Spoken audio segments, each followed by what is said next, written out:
Сьогодні приготуємо ніжний крем-суп із молодого зеленого горошку. Він виходить оксамитовим, ароматним і дуже красивого, яскраво зеленого кольору. Готується швидко, а смак виходить ресторанного рівня. Нарізаю 2 невеликі картоплини і 1 цибулину невеликими кубиками. Також подрібнюю 2 зубчики чеснику. У каструлі розігріваю 20 г вершкового масла та 1 столову ложку оливкової олії. Це для того, щоб масло не горіло. Обсмажую цибулю 3-4 хвилини до прозорості. Додаю подрібнений чесник і готую ще 30 секунд. Тепер кладу сюди картоплю і перемішую. Вливаю 500-800 мл овочевого або курячого гарячого бульйону. Усе залежить від твоїх вподобань щодо густини, але завжди можна ще додати у кінці. Варю приблизно 12-15 хвилин, поки картопля стане м'якою. І поки що займуся горошком. Якщо використовуєш свіжий молодий горошок у стручках, краще очищай його безпосередньо перед приготуванням.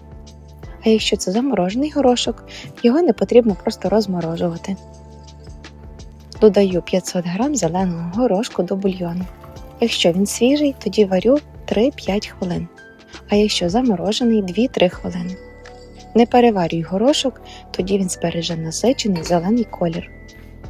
Знімаю суп з вогню та перебиваю блендером до повністю однорідної маси. Якщо хочеш дуже шовковисту текстуру, тоді можна перетерти суп через дрібне сито після збивання.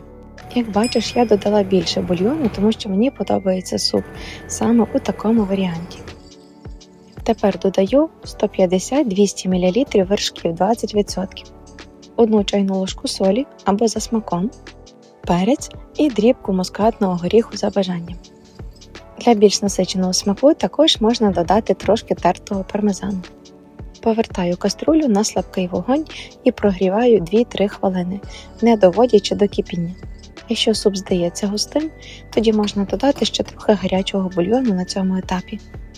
Вимикаю вогонь і можна залишити суп настоятися ще 15-20 хвилин, він стане ще смачнішим. Для красивої подачі можна прикрасити суп тонкою цівкою вершків, посипати домашніми грінками, свіжим кропом або мікрозеленню, або додати кілька цілих горошин зверху для апетитності. Також можна додати кілька листочків м'яти, це зробить смак ще свіжішим. Такий крем-суп виходить дуже ніжним, яскраво зеленим і має легкий солодкуватий смак. Мінімум інгредієнтів, просте приготування та чудовий результат.